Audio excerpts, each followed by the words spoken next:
কথায় আছে লোভে পাপ পাপে মৃত্যু। তেমনি এক লোভে দুইজন কুয়েত প্রবাসী বাংলাদেশি গ্রেপ্তার হয়েছে বাংলাদেশ এয়ারপোর্টে, যাদের কাছে বিপুল পরিমাণ অবৈধ জিনিসপত্র পাওয়া গেছে। ভিডিওটি সম্পূর্ণ দেখবেন এবং ভিডিওটি সর্বোচ্চ শেয়ার করে দিবেন, যাতে পরবর্তীতে অন্যান্য প্রবাসী ভাই ভিডিওটি দেখে সতর্ক হয় এবং উপকৃত হয়। প্রবাসী ভাইরা বিভিন্ন সময়ে দেশে যায় এবং দেশে যাওয়ার সময় বিভিন্ন সামান্য কিছু লাভের আশায় বিভিন্ন জিনিসপত্র দেশে নিয়ে যায়। তেমনি একটি ঘটনা ঘটেছে দুইজন ভাইয়ের ক্ষেত্রে।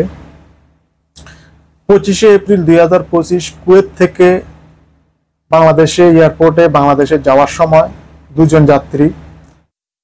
যাত্রীর মধ্যে একজনের নাম হলো শহীদুল ইসলাম, আরেকজন হলো মোহাম্মদ ওয়াসিম।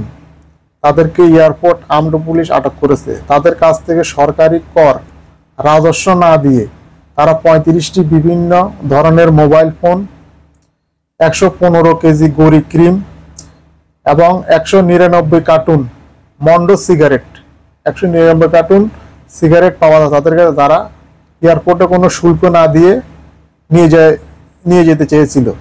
পরে তাদেরকে এয়ারপোর্ট আর্মড পুলিশ গ্রেপ্তার করে।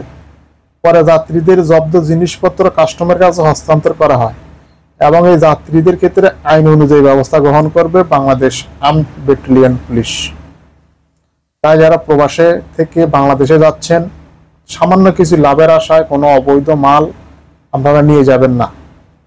ভালো থাকবেন, ভিডিওটি সর্বোচ্চ শেয়ার করে দেবেন এবং আমাকে ফলো করে রাখবেন যে কোনো ধরনের নিউজ পাওয়ার জন্য। আল্লাহ হাফেজ।